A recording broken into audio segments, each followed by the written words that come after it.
Hey, what is up guys? I'm KBHD here.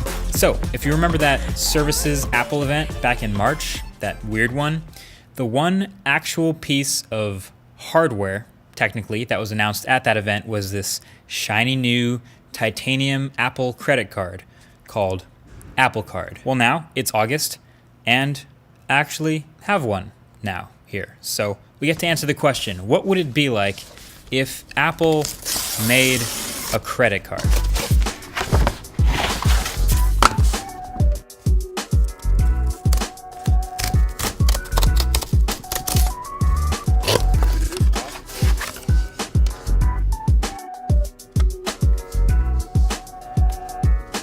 So this is the card itself.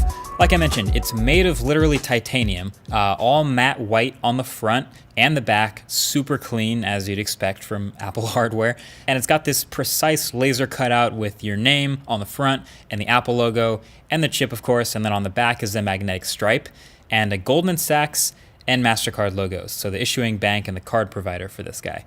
And right off the bat, I know there are other metal credit cards, but I don't have any. So this is very different from the rest of what I normally carry. It's the same thickness as a normal card, but quite a bit heavier being metal and also way less flexible.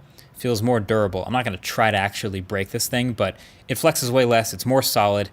And then there's this sort of chamfer that goes all the way around and gleams and catches in the light as you'd expect from a solid block of metal. This is the wallet I carry right now. It's made by Trove. I'll link it below since people always ask about it, but I don't carry cash. I just have a couple cards with me and the card key actually to get into the studio literally wrapped in a dbrand skin so I don't have to look at the brown color that it actually is.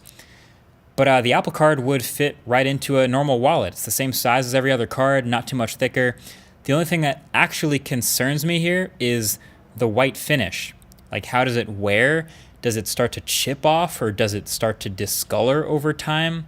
Not exactly sure, but it does look super clean right out the box. So to activate it, it comes in this colorful packaging with instructions, wake iPhone and hold here. So I just touched the top of my iPhone right to the bottom of the card right around here, and it comes up in iOS just like any other pair of AirPods or something to pair. You activate the card here and it adds it to your wallet app and you're officially good to go. This is essentially a credit card for iPhone users.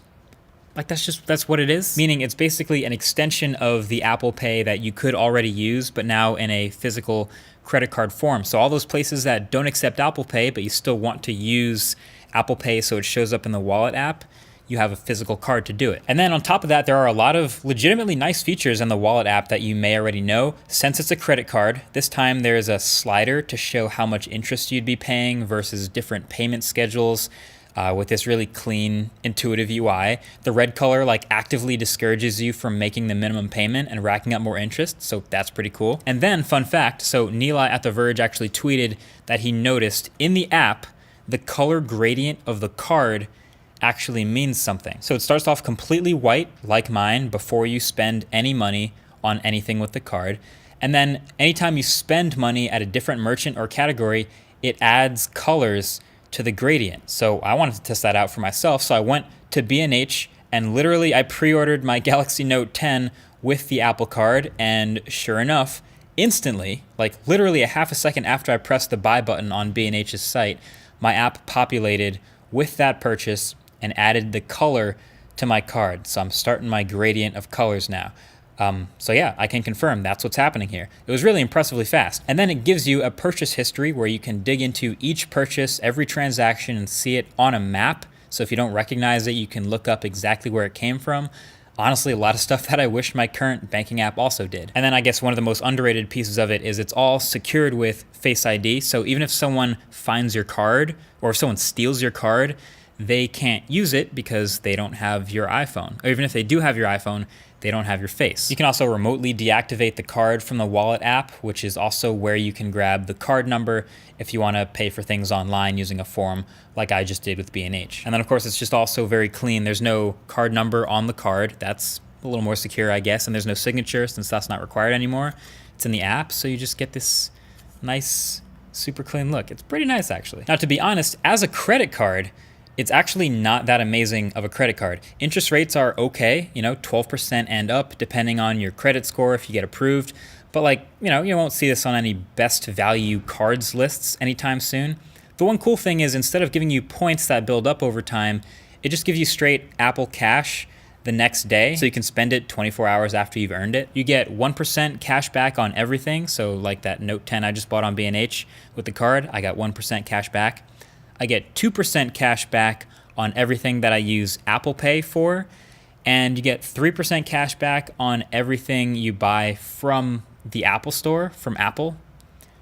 I don't know who's spending that much money at Apple that would be a thing you'd care about, but hey, that's what you get. I don't know, I kind of just see this thing as a status symbol / flex of the decade. Honestly, this is very gratuitous. That's just what it is. One thing I do have to say though, just because the features are so good and so intertwined with the wallet app on the iPhone, beware of the ecosystem.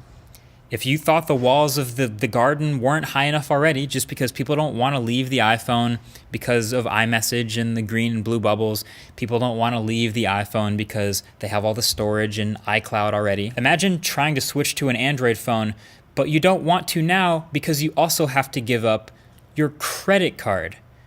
That's nuts. So beware, this is obviously another tool that can be used to sort of trap you in the Apple ecosystem.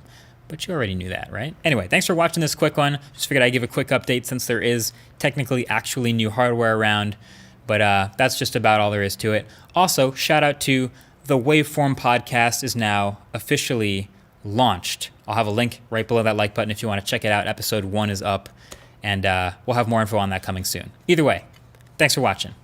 Catch you guys later. Peace.